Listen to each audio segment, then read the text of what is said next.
श्रीगुरुभ्यो नमः। हरिः ॐ। श्रीवेङ्कटेश श्रीवासो लक्ष्मीपतिरनामयः अमृताशो जगद्वन्द्यो गोविन्दः शाश्वतः प्रभुः। शेषाद्रिनिलयो देवः केशवो मधुसूदनः अमृतो माधवः कृष्णः श्रीहरिर्ज्ञानपञ्जरः।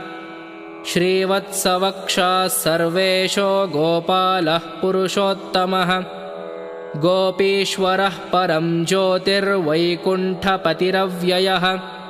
सुधातनुर्यादवेन्द्रो नित्ययौवनरूपवान् चतुर्वेदात्मको विष्णुरच्युतः पद्मिनीप्रियः।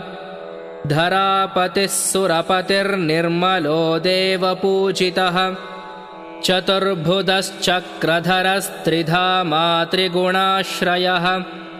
निर्विकल्पो निष्कलङ्को निरातङ्को निरञ्जनः निराभासो नित्यतृप्तो निर्गुणो निरुपद्रवः।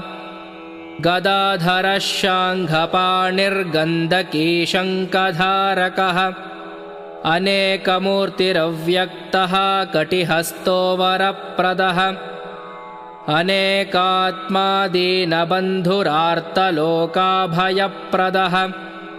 आकाशराजवरदो योगिहृत्पद्ममन्दिरः। दामोदरो जगत्पालः पापघ्नो भक्तवत्सलः।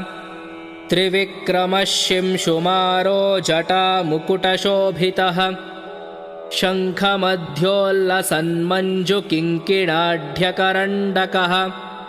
नीलमेघश्यामतनुः बिल्वपत्रार्चनप्रियः। जगद्व्यापी जगत्कर्ता जगत्साक्षी जगत्पतिः। चिन्तितार्थप्रदो जिष्णुर्दाशार्हो दशरूपवान्। देवकीनन्दनः शौरिहयग्रीवो जनार्दनः। कन्याश्रवणतारेज्यः पीताम्बरधरो नघः। वनमाली पद्मनाभो मृगयासक्तमानसः। अश्वारूढः खड्गधारी धनार्जनसमुत्सकः। घनसारलसन्मध्यकस्तूरितिलकोज्ज्वलः। सच्चिदानन्दरूपश्च जगन्मङ्गलदायकः। यज्ञरूपो यज्ञभोक्ता चिन्मयः परमेश्वरः। परमार्थप्रदः शान्तः श्रीमान् दोर्दण्डविक्रमः। परात्परः परब्रह्मा श्रीविभुर्जगदीश्वरः। एवं श्रीवेङ्कटेशस्य नाम्ना अष्टोत्तरं शतं पठतां शृण्वतां भक्त्या सर्वाभीष्टप्रदं शुभम्।